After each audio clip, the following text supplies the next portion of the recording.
Agradeço o convite à Assembleia da República para estar aqui presente e vou tentar ser o mais conciso e rápido possível. Às vezes não é muito fácil, mas vou tentar. Vamos ver.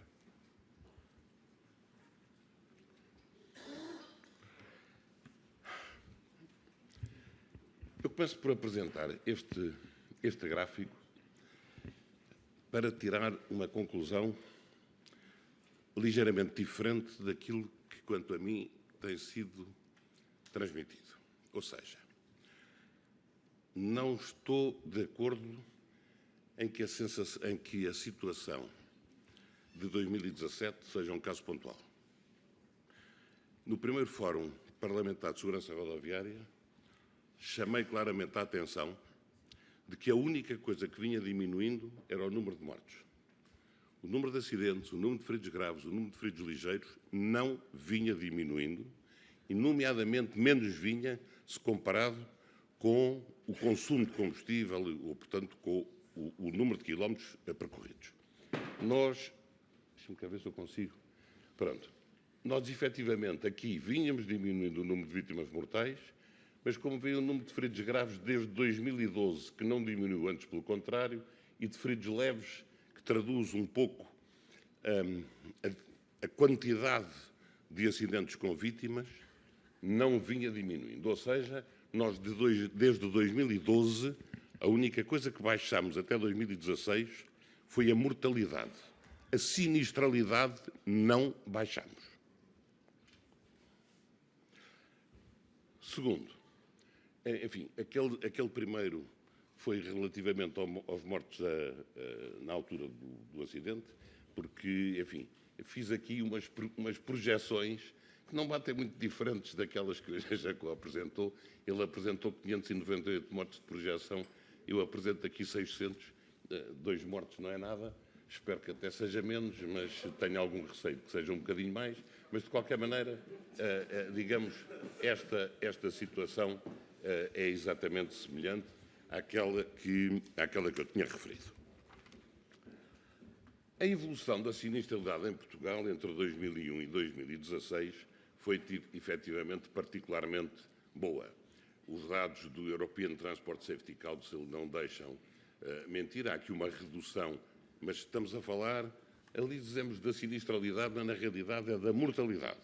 Isto representa o número de mortos e não de acidentes e de feridos graves e de feridos ligeiros. O número de mortos, efetivamente, foi muito grande, mas esta baixa situa-se sobretudo entre 2001 e 2010.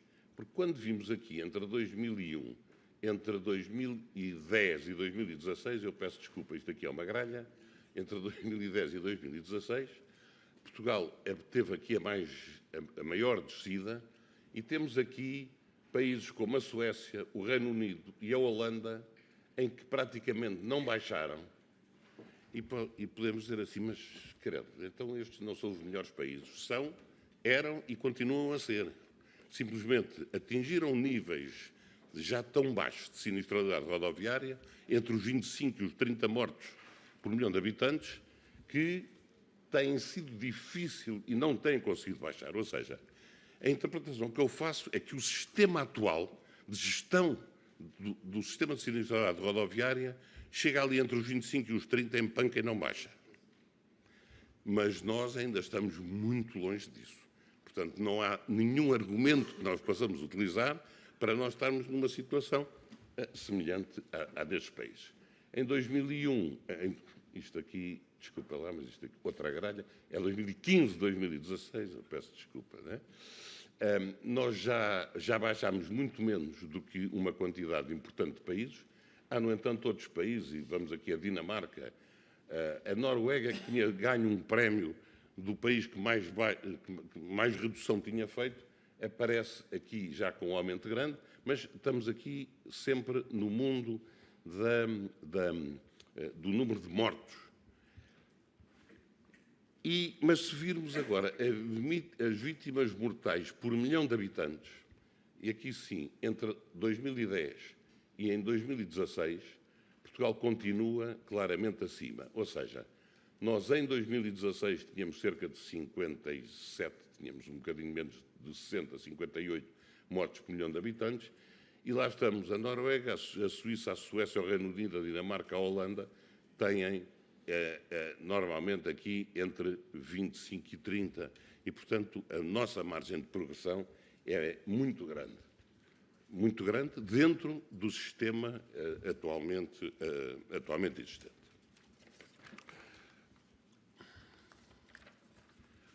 O que é que aconteceu de 2016 para 2017? São dados provisórios disponibilizados pela Autoridade Nacional de Segurança Rodoviária e, na realidade, houve um aumento de 65 vítimas mortais no local do acidente, mas desses 65, 49 foram motociclos. Ou seja, 3/4 do aumento foram motociclos.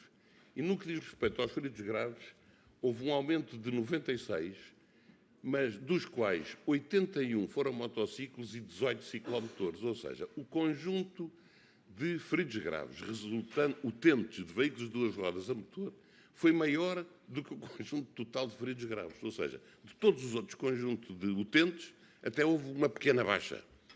E, portanto, houve, em 2017, um aumento muito significativo, sobretudo devido aos motociclos.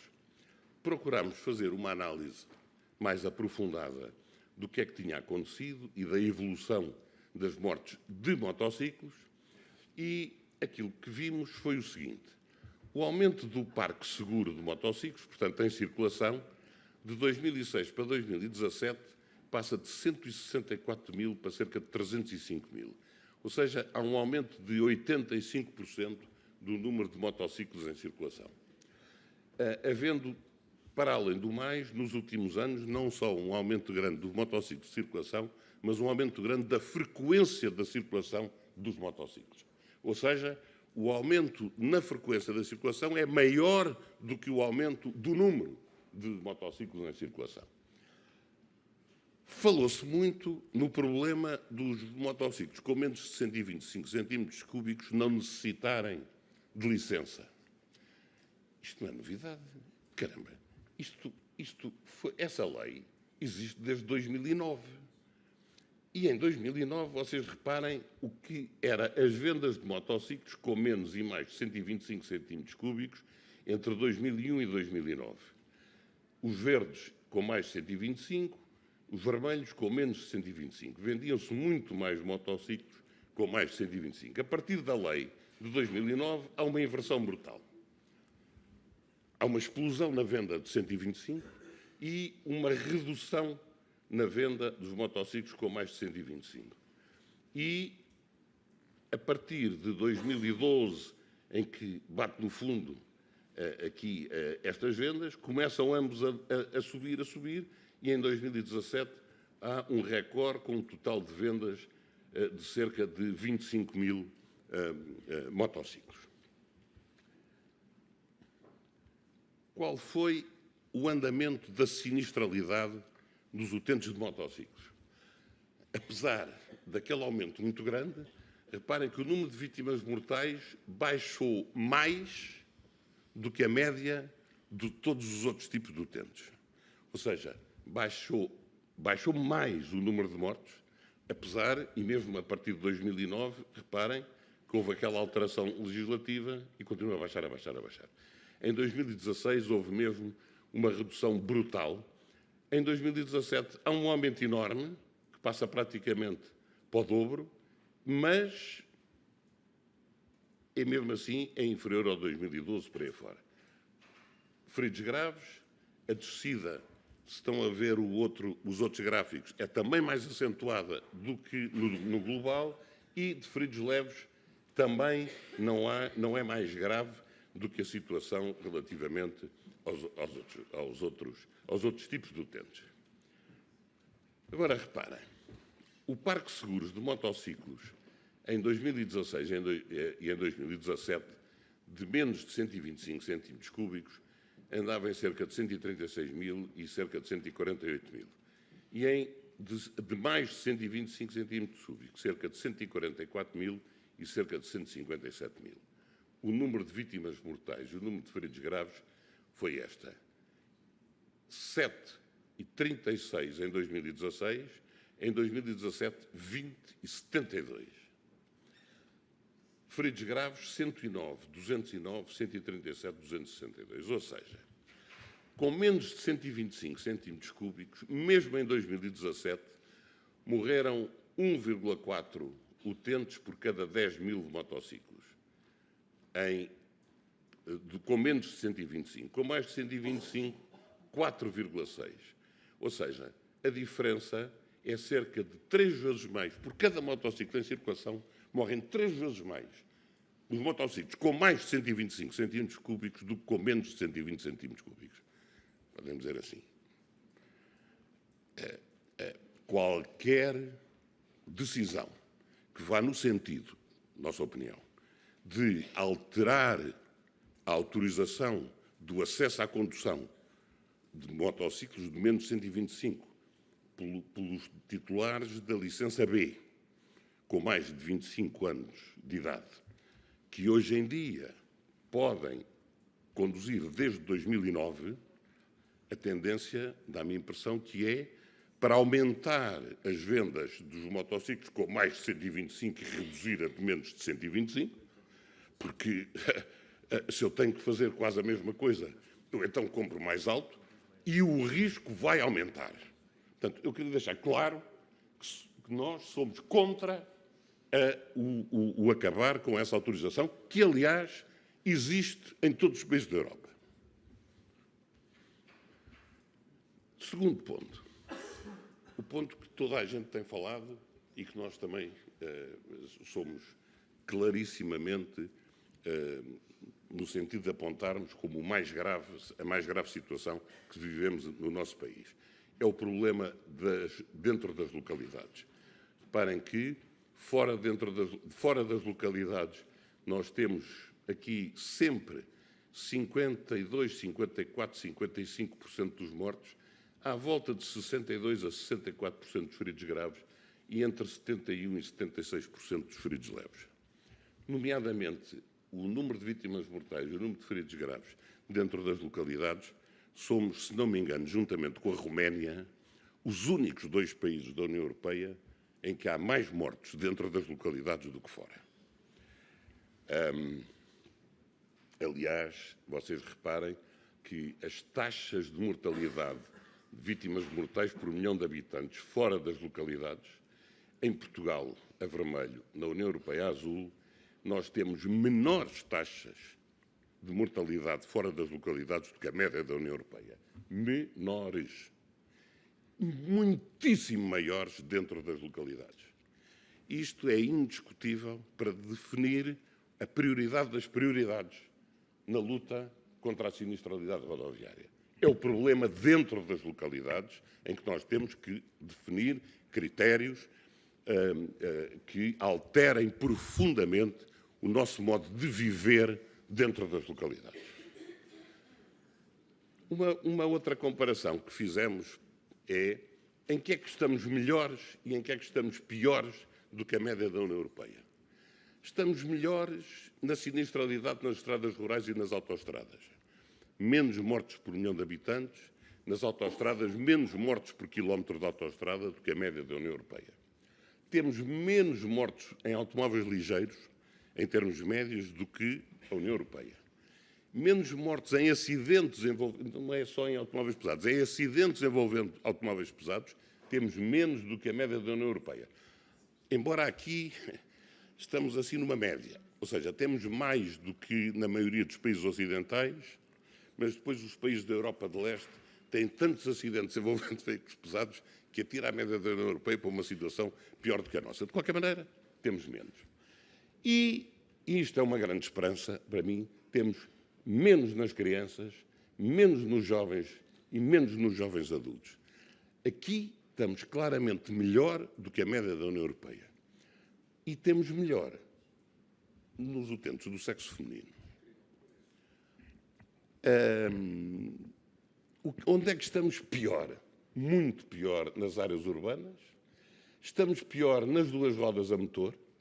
Estamos pior nas bicicletas, e aqui estamos pior nas bicicletas, sobretudo tendo em conta o nível de utilização das bicicletas, face à intensidade da utilização das bicicletas nos países europeus, mas estamos pior. Estamos pior nos peões, não estamos tão pior como isso, mas estamos pior. Estamos pior nos idosos, com mais de 65 anos. Estamos bastante pior nos despistes, e os despistes têm a ver com a velocidade. E estamos significativamente pior no sexo masculino. Ou seja, os homens em Portugal morrem bastante mais face ao milhão de habitantes de homens do que a média da União Europeia, enquanto as mulheres acontece o contrário. Vamos pensar um bocadinho no risco em que estamos disponíveis a correr uns e outros. Prioridades para além daquelas. Não vou ser exaustivo, porque, por exemplo, posso dizer, campanhas e senhores responsáveis pela fiscalização. Fizemos recentemente, muito recentemente, uma observação da utilização dos cintos de segurança nos bancos da retaguarda. Em Lisboa. E eu sei que em Lisboa utiliza-se menos do que em estrada. Mas 25, 27% de utilização e nos táxis 20% de utilização nos bancos da retaguarda. É completamente inaceitável e eu acho que é preciso, estamos disponíveis para fazer um grande forcing no sentido de promover, porque é uma medida que custa 0 escudos ou 0 euros a aplicação e com um impacto socioeconómico brutal. Mas é preciso alguma fiscalização. Eu posso lhes dizer que os meus colegas que fizeram estas observações me disseram que praticamente nos táxis os 20% são quase todos estrangeiros, pelo menos tinham ar disso. Prioridades. O problema da gestão da velocidade. Eu não falo em velocidade tout court. É preciso fazer uma gestão inteligente das velocidades praticadas, através de uma definição competente dos limites permitidos, formação dos condutores relativamente para eles perceberem o que é a velocidade adequada a cada situação. Não é suficiente na formação, não é suficiente, é quase inútil, estar a matraquear com as velocidades máximas permitidas por lei. As pessoas, em cada momento, têm que ser capazes de decidir, e para decidir, as pessoas têm que perceber, e para perceber na formação, isso tem que fazer parte dos exames, quais são as consequências em termos de comportamento, em termos de distâncias de travagem, relativamente à velocidade que cada um escolhe. A detecção dos excessos e a aplicação de sanções. Tem que haver fiscalização aqui. E eu gostava de lhes dizer, os senhores provavelmente saberão, mas nós somos um dos 2 ou 3 países da Europa com menos autos levantados por excesso de velocidade por milhão de condutores. Dos últimos dados, só havia 2 com menos do que nós. Um é a Grécia. Abstenho de comentar, a Grécia tem uma situação catastrófica em termos de sinistralidade rodoviária. Agora está melhor porque entrou numa crise tão profunda. Enfim, coitados. E a Suécia? Mas a Suécia é por razões completamente diferentes que cumprem. Tirando isso, somos quem tem menos. Álcool. O problema do álcool é brutal ainda no nosso país. Cerca de 32%, acho eu, do 32, 34% dos condutores, mas também cerca de 20% dos peões que morrem atropelados tinham álcool. 32, 34% dos condutores têm álcool. 20, 22% dos passageiros têm álcool. Porque há influência nisto. É um problema que nós não temos conseguido reduzir e é absolutamente fundamental. O tratamento e a utilização dos alcooloques são, nomeadamente, para quem seja identificado a conduzir com taxas acima de determinado valor, ou seja, reincidentes, parece-nos que é absolutamente fundamental. é uma medida que já está a ser aplicada e já há várias experiências europeias, há meia dúzia de anos não havia, mas neste momento já há. A nível das infraestruturas, nomeadamente as normas de projeto para vias urbanas, que há muitos anos, há 10, nos diversas estratégias e planos, etc., de segurança rodoviária, vem sempre focado como um documento estratégico fundamental a produzir, continua sem ser produzido, e a aplicação geral das auditorias e das inspeções de segurança rodoviária, que o António Laranjo focou há bocadinho e bem, mas é nas estradas, fazem isso, enfim, pouco nas autoestradas, então, mas nas vias urbanas, etc. Isto é absolutamente fundamental. E, quanto a nós, tornar públicos os relatórios dos auditores e os relatórios dos donos da estrada face às inspeções. É a única maneira de nós termos a garantia que as inspeções são feitas com rigor e não são combinadas, desculpem o termo, mas eu como à vontade, entre os auditores, ou são facilitadas pelos auditores face às necessidades dos donos da obra. Públicas os relatórios dos auditores, públicos os relatórios de exceção dos donos da obra, a dizer o que é que aproveitam dos auditores e o que é que não aproveitam e porquê. Telemóvel está a ser dramático. A formação de condutores não é a altura de desenvolver aqui em detalhe estas prioridades, mas quer o exame, quer o modelo de formação, mas eu insisto, fundamentalmente o exame tem que ser completamente reformulado de alto a baixo. E deixe-me que lhe diga, não é só o conteúdo, é a própria estrutura responsável pelos exames. O IMT tem que assumir a responsabilidade e, quanto a mim, tem que acabar com esta proliferação de centros de exames, em que muitos sítios existem, inclusivamente em concorrência. Eu, em Lisboa, posso escolher a que centro de exame vou e isto não existe em lado nenhum. Mas, enfim, isto tem que ser acabado. E o modelo de formação tem que ser atualizado. O Graduate Driving License tem que começar a ser implementado. Por fim, o problema do sistema sancionatório. Estão aqui muitas das pessoas que trabalham muito nessa área e eu acho que deve ser dramático, quer para a Autoridade Nacional de Segurança Rodoviária, quer para a GNR, quer para a PSP, ser confrontada com os problemas que tem relativamente à fiscalização e à aplicação das sanções na sequência da fiscalização. Mais e melhor fiscalização e com muito mais decisões e muito mais rápidas, nomeadamente eliminando o excesso de garantismo. E eu não tive aqui dúvidas em dizer que há um excesso de garantismo, porque a primeira pessoa que eu ouvi utilizar este termo foi o Dr. Jorge Sampaio como Presidente da República.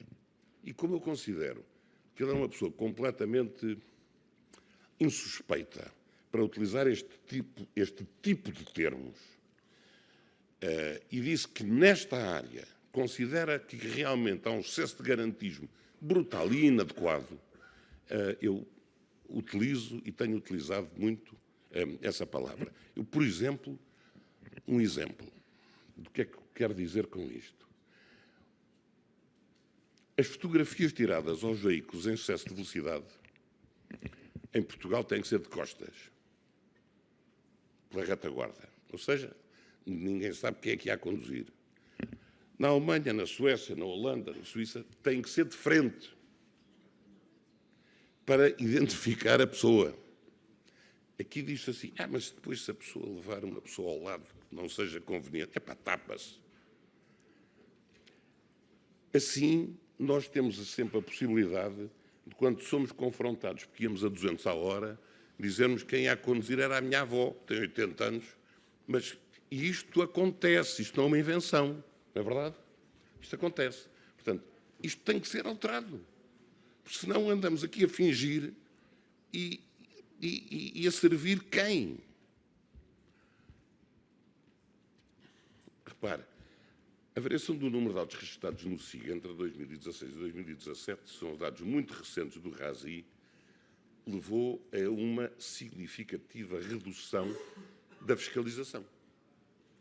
E eu olho, e como conheço há muito tempo uma série de pessoas que trabalham nesta área, digo, mas se há uma redução do número de autos levantados, só pode haver duas razões para haver uma redução de autos levantados. Ou as pessoas que se comportaram muito melhor, e eu tenho dúvidas porque a sinistralidade aumentou, portanto não se devem ter comportado muito melhor, ou então houve menos meios para atuar. Digo eu. Se houver outra, digam, mas quem olha para isto diz isto. E depois a percentagem de autos decididos em 2016 e em 2017, por nível de gravidade, isto é o que vem publicado pelo NAI, torna uma... Repara, nas leves, eu acho que devia ser perto dos 100%, mas enfim, 80 e tal por cento. Mas nas graves e muito graves há uma redução muito substancial. É evidente que isto só pode ser por falta de meios. E não é aceitável haver falta de meios para isto, porque a falta de meios tem como consequência um certo sentimento de impunidade. E eu acho que qualquer de nós tem essa noção de que está a existir um pouco. E esse sentimento de impunidade leva, forçosamente, a um agravamento, a uma deterioração dos comportamentos, e essa deterioração dos comportamentos leva também a um aumento da sinistralidade. Muito obrigado.